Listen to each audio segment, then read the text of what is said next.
a Pentagon supply chain label, a constitutional gap in congressional oversight, and a blog post treating Anthropic's whole brand like a bargaining chip. Welcome to the part of the week where the courts can't fix everything. This is Anthropic Pentagon Watch.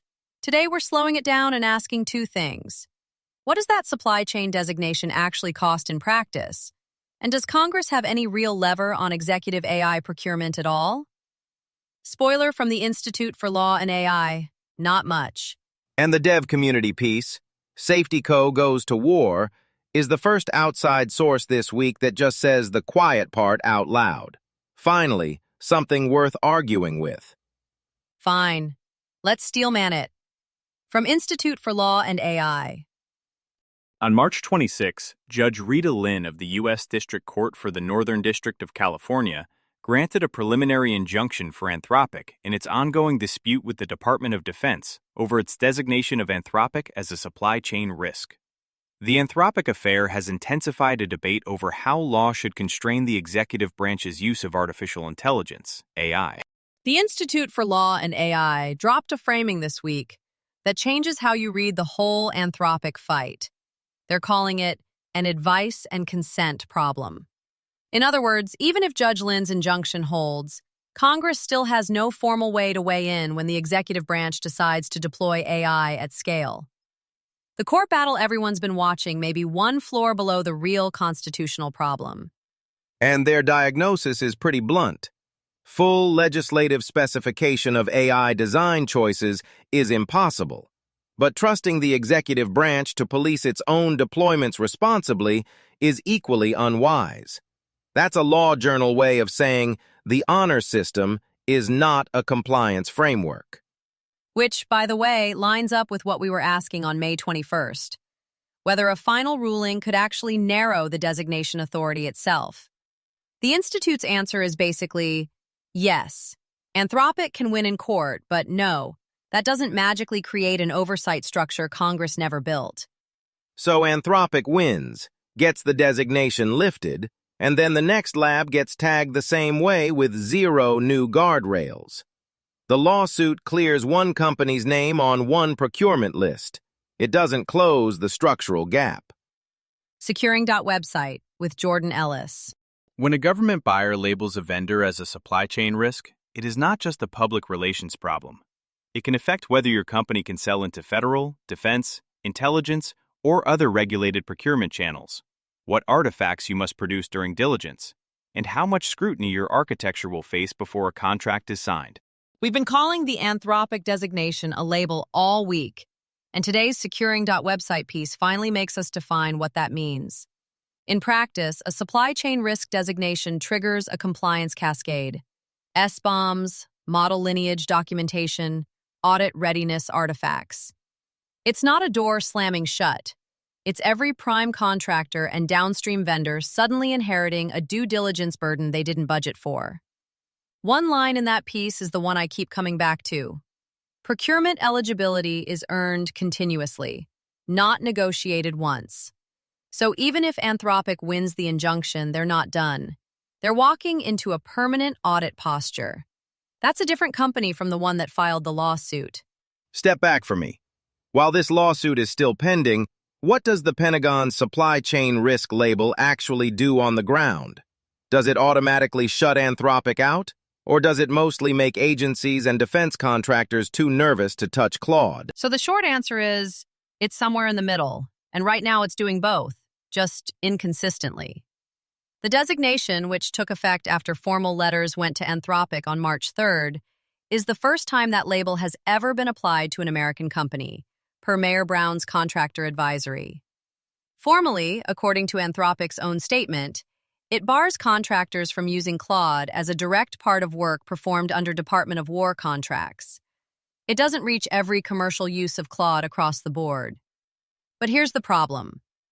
Defense Secretary Hegset's original social post implied the ban reached any commercial activity contractors had with Anthropic, and President Trump's Truth Social post called on every federal agency to immediately stop using the technology. So the signal from the top was much broader than the letter language. And per Venable's contractor guidance, defense contractors are now genuinely unsure whether Hegset's rhetoric or the narrower letter, controls their obligations. On top of that, Anthropic filed suit in 2 federal courts on March 9th, and those courts have now sent conflicting signals. A California court moved to stay the designation, while the D.C. Circuit refused, leaving contractors stuck between directly contradictory rulings. So with those 2 courts pointing in opposite directions, what is a defense contractor supposed to do right now? Just pick the ruling they like better? That's exactly the impossible spot Computer World's reporting describes. Contractors are getting contradictory compliance signals, with no clear answer on which ruling governs their specific situation. What to watch now is how the D.C. Circuit and the Northern District of California cases develop, because one of those courts is probably going to have to give clearer guidance before contractors, or Anthropic's government-adjacent customers, can operate with any confidence. This one's from Dev Community. There's a standard Silicon Valley move when you want to do something that might look bad. Build a framework first, then explain how the thing you want to do is consistent with the framework. Anthropic, to its credit, built a genuinely ethics-based and rigorous framework, constitutional AI, a responsible scaling policy, and an acceptable use policy with real teeth. The Dev Community piece that dropped yesterday puts a name on the thing I've been circling all week: SafetyCo.